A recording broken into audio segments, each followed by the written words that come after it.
नमस्कार, मैं हूं संदीप चौधरी। इस वक्त की आज की बड़ी खबर लोकसभा चुनाव के पहले चरण के लिए 20 राज्यों की, बल्कि मैं कहूं 18 राज्यों और 2 केंद्र शासित प्रदेशों की 91 सीटों पर वोटिंग जारी है। देश भर में अब तक करीब 14% वोटिंग हो चुकी है। उत्तर प्रदेश के सहारनपुर में सुबह 9 बजे तक 9% वोटिंग हुई। गौतम बुद्ध नगर की बात करें तो 15%। उत्तराखंड के टिहरी में 9% वोटिंग हो चुकी है, जबकि नागालैंड में 21% वोटिंग। बिहार के नवादा में अब तक 9% वोटिंग हो चुकी है। तो वोटरों में उत्साह दिख रहा है। यह उत्साह बना रहेगा या नहीं बना रहेगा, इस पर भी हमारी निगाह टिकेगी, क्योंकि चुनावी पारा तो बढ़ रहा है, लेकिन तापमानी पारा जो है, मौसमी पारा भी अब 40 के पास पहुंच चुका है। खास उत्तर भारत की मैं बात करूं तो कैराना में 10% मतदान हो चुका है। 9 बजे तक उत्तर प्रदेश की 8 सीटों पर, पश्चिमी उत्तर प्रदेश की 8 सीटों पर वोट डाले जा रहे हैं। मुजफ्फरनगर में 10% मतदान,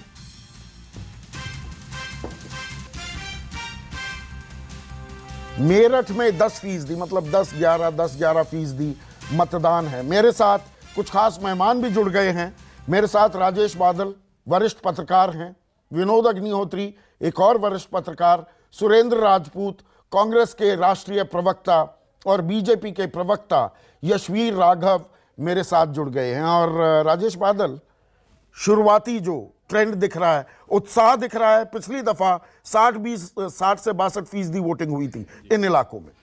देखिए, शुरू के 2 घंटे जो होते हैं उनमें मतदान का प्रतिशत 2 वजहों से लोकसभा चुनाव में विधानसभा चुनाव की तुलना में अपेक्षाकृत कम नजर आता है। कारण क्या है कि औसतन 6, 7, 8 विधानसभा सीटों से, और मतदान के जो प्रतिशत आता है वो केवल चुनाव आयोग ही घोषणा कर सकता है उसकी। तो 8 विधानसभा क्षेत्रों के जो गणित आते हैं, आंकड़े आते हैं, उनको कंपाइल करके फिर वो चुनाव आयोग उसका ऐलान करता है। एक बात। दूसरी बात यह है कि अब जैसे मान लीजिए उदाहरण के तौर पर महाराष्ट्र देखें तो जो विदर्भ की ज्यादातर सीटें वहां पे अभी आज जो चुनाव हो रहा है, और विदर्भ में टेम्परेचर 50 के आसपास जाता है। बिल्कुल, चंद्रपुर वाला की बात कर रहा था, आपने सही उठाया तो विदर्भ का मुद्दा। अभी वेस्टर्न यूपी में भी 38, 39, 40 में घूम रहा हूं जी।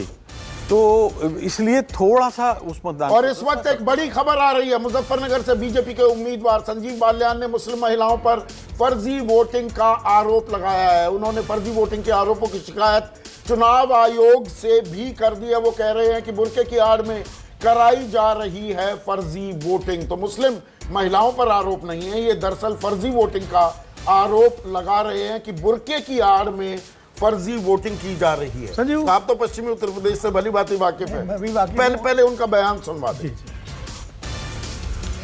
मैं एक बूथ पर गया तो मैंने देखा, एक तो बहुत अच्छी तरह से चेहरे चेक नहीं किए जा रहे हैं। अगर बुर्के में कोई आता है तो 4 बार आए, 5 बार आए, आप चेहरा चेक कैसे करें? चेहरा चेक के मेरा वोट कैसे डालवा सकते हैं? महिला कांस्टेबल बिल्कुल नहीं थी। 25 बूथ 26 बूथ हैं गांव में, सूजडू गांव में, एक भी महिला कांस्टेबल की ड्यूटी नहीं। महिला कांस्टेबल किस काम के लिए है अगर वहां नहीं लगाएंगे? अगर महिलाओं की इतनी लंबी लाइन है, अंदर कुछ पोलिंग पार्टी में महिला ही नहीं थी, तो पुरुष चेक करेंगे? धार्मिक आधार पर किसी को अगर चेहरा दिखाने में आपत्ति है तो मत वोट दीजिए, चेहरा देख कर वोट डालनी चाहिए। आपने देखा कितनी लंबी लाइन है, क्या हालात है। फर्जी वोटिंग मुझे स्पष्ट लगा, जब सिग्नेचर के बिना वोट करिए तो फर्जी है। तो आरोप लगाते हुए फर्जी वोटिंग का, बुर्के की आड़ में फर्जी वोटिंग हो रही है, ये ध्रुवीकरण की कोशिश भी है। बिल्कुल। देखिए, उन्होंने ये नहीं बताया किस बूथ पे कहां किस जगह हुआ। नहीं, गांव का जिक्र नहीं, गांव जिक्र किया, लेकिन उन्होंने कहा कि मुझे लगा ऐसा, शक है। किसी को पकड़ा नहीं कि फला आदमी को मैंने पकड़ लिया, बुर्के में था और ये वोट डाल रहा था। तो उन्होंने कहा कि शक है मुझे कि बुर्के में वोट डाला जा रहा। अब सवाल ये है कि देखिए, सरकार उत्तर प्रदेश में किसकी है? भारतीय जनता पार्टी की। सांसद खुद वो वहां पर है। अगर वहां अखिलेश की सरकार होती, यादव की या मायावती की होती, तो मान सकते थे अधिकारी उनके दबाव में है, क्योंकि अधिकारी तो वही होते हैं, राज्य सरकार के अधिकारी होते हैं जो कराते हैं चुनाव आयोग में। तो सरकार आपकी, अधिकारी आपके, और फिर आप आरोप लगा रहे हो। यशवीर, आप जी। क्या कहेंगे? नहीं, मैं- छोटे-छोटे कमेंट्स चाहूंगा मैं, ताकि चर्चा देखिए, लगातार पहली बनी बात रहे। उन्होंने आपने स्पष्ट भी कर दिया कि उन्होंने मुस्लिम महिलाओं पे कोई आरोप नहीं लगाया। उनका ये कहना था कि बुर्के में कोई भी व्यक्ति आए, बल्कि मैं तो इससे एक कदम आगे कहता हूं, पता भी नहीं लगेगा कि पुरुष है या महिला है। चुनाव आयोग के नहीं, प्रबंध पर चुनाव सवाल आयोग उठा के रहे प्रबंध हैं नहीं, और उन्होंने दूसरा आग्रह किया योगी है, की सरकार उन्होंने है, आग्रह प्रशासन किया आपका। है, नहीं, उन्होंने आग्रह, देखिए यूपी में योगी जी की सरकार है तो उनके माध्यम से तो वहां पे तैनाती नहीं है, इलेक्शन कमीशन ने सारी तैनाती की है। दूसरी बात, उन्होंने कहा है कि महिला पुलिस भी वहां हो तो आसानी से उनके बुर्के से देखा जा सकता है कौन है कौन नहीं। मैं तो ये कहता हूं, एक कदम आगे जाके कहता हूं, क्या पता महिला भी है या नहीं, क्योंकि मुस्लिम महिलाओं के ध्यान में नरेंद्र मोदी जी को जिताना है वाजिब 3 तलाक पॉइंट है। के मुद्दे पर, जिस प्रकार से मेरे मुस्लिम साथ महिलाओं में मेरे दो जागरूकता सहयोगी है। भी जुड़ गए हैं। सहारनपुर से कुंदन है मेरे साथ, जबकि गाजियाबाद में दिव्या अग्रवाल मेरे साथ जुड़ चुकी हैं, और दिव्या मुझे स्क्रीन पर दिखाई दे रही हैं, कुंदन भी दिखाई देने लगे। कुंदन, 9% मतदान हुआ है सहारनपुर में। सहारनपुर में त्रिकोणीय मुकाबला, फजलुर रहमान बीएसपी की तरफ से, इमरान मसूद कांग्रेस की तरफ से, राघव लखनपाल मौजूदा सांसद बीजेपी की तरफ से। 9% मतदान, इसे कैसे देखेंगे आप?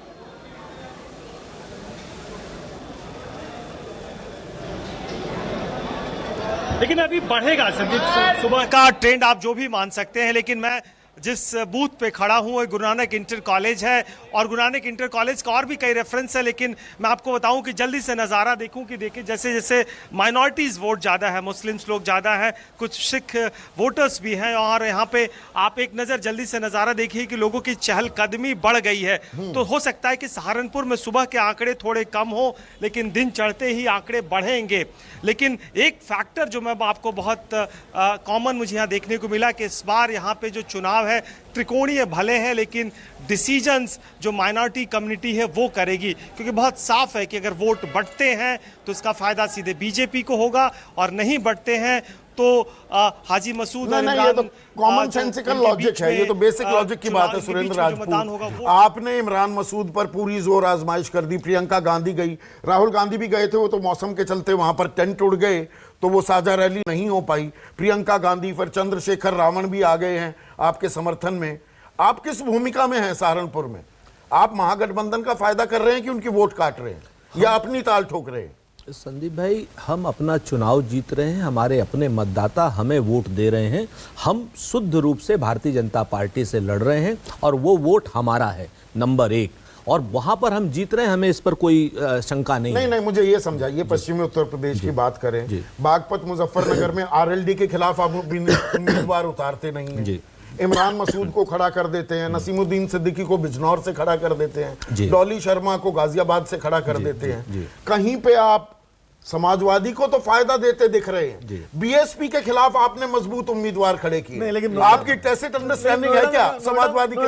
अरे एक एक मिनट सवाल सुनने दीजिए। हम स्पष्ट रूप से, हमारा ना कोई टेक्टिकल अलायंस है ना कुछ है। आज एसपी के साथ मैं किसी के साथ नहीं, मैं आप पूरी जिम्मेदारी, गंभीरता से पूछ रहा हूं। मैं संदीप भाई पूरी गंभीरता से जवाब दे रहा हूं। हम अपने मतदाताओं में जाकर के कांग्रेस के पक्ष पे वोट डालने की अपील कर रहे हैं और भारतीय जनता पार्टी से चुनाव लड़ रहे हैं। हम किसी गठबंधन के प्रत्याशी का या किसी गठबंधन के वोटर का वोट नहीं, हम अपना वोट मांग रहे हैं। दिव्या अग्रवाल गाजियाबाद में है, गाजियाबाद में जनरल वीके सिंह ने अपना वोट डाल दिया है, उनकी बिटिया भी उनके साथ थी। दिव्या, वहां पर किस तरह का उत्साह देखने को मिल रहा है या अभी थोड़ी सुस्ती का आलम है?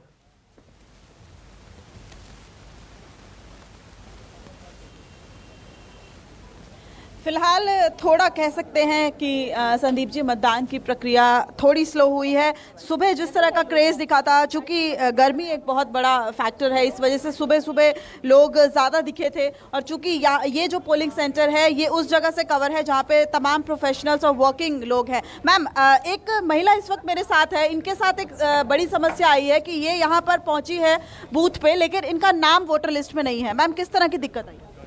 वोट नहीं डालने दिया गया, मुझे अधिकार को मुझे अपना नहीं अवेल करने दिया गया। This is the biggest problem. और दोबारा नहीं लगता हम दोबारा आएंगे, क्योंकि अगर यही प्रॉब्लम हमेशा रही, कभी मेरा नहीं है, कभी साथ वालों का नहीं है, पिछली बार उनका नहीं था, इस बार मेरा नहीं है, और कोई हेल्प करने के लिए भी तैयार नहीं है, किसी को पता ही नहीं कि करेक्ट आंसर है क्या। तो यहाँ पर आपने जब अपनी समस्या बताई तो आपकी किसी ने हेल्प नहीं की मतदान के? किसी ने हेल्प नहीं करी, सबने कहा BLO ना, वेयर्स BLO। तो समस्याएं भी, और ये ऑक्यूपेशनल हैजर्ड मैं शब्द इस्तेमाल कर सकता हूं। चुनाव में इस तरह की दिक्कतें आती हैं, लेकिन मतदाता भी जागरूक हो रहे हैं, इसकी बानगी भी हमें देखने को मिल रही है।